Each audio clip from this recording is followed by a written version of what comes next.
You hear that noise? Already with the fan.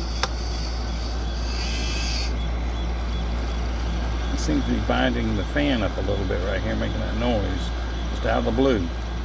Brand new printer, not a week old, not even a week. Well, as you can see, there's nothing on the bed at the moment. The reason for that is because I made a mistake when I was trying to adjust the spool holder and push it back some.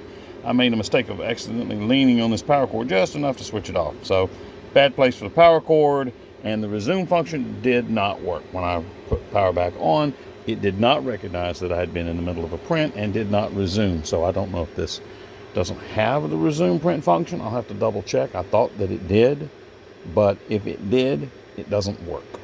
So that's a negative.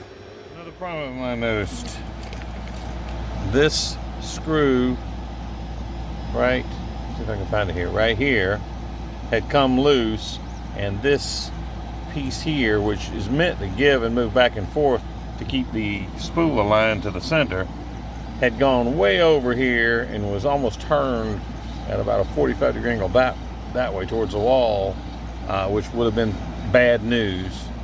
So I had to tighten that back up. So it has to be loose enough for this to move, but it was unscrewing itself a little bit at a time, over time unscrewing itself. So a really crap design. Don't like it. One more negative. So you know what? I really wish I had a Creality CR10 Max or something that's this same size bed or bigger, actually a bigger bed, to compare it to, because so far, between that and that plug that you can accidentally knock loose enough to cause problems, the fact that it doesn't have a USB port, just the macro USB plug-in, the fact that it doesn't have a belt to control the two Z-axis, instead two separate Z cutoff switches, which, you know, can be a plus as well. So that's kind of a wash on that one. I'd like to have the belt and that, actually. But I guess that would be self-defeating. Anyway, that's another negative point. So maybe we'll do a tally at the end.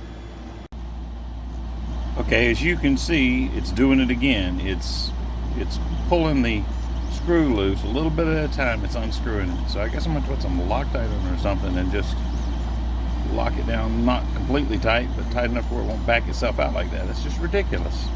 It's a lousy design. I'm going to have to tighten it back down a little bit again. That could come off in the middle of the night. Okay, I will say that the prints seem to be coming out a lot better. I'm printing out a temperature tower test right now to see what temperature that this particular PLA should print at, ideally. And I found that one of these rollers was really loose. Well, actually, it's loose now. I tried to tighten it up.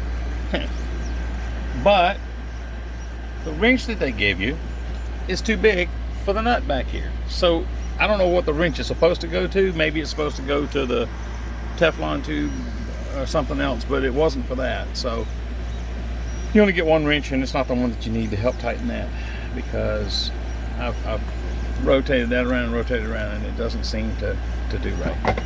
So I don't know if it's just something that's loosening itself back up. This is still tight from when I tightened it back up a little bit, but I'm sure I'll have to go back in later and tighten it again. But it does seem to be doing better, so fingers crossed. Well, I just discovered another thing that I just don't particularly like about the Anycubic Chiron, and that is that I went to print, I printed the helmet, that was the last one we did.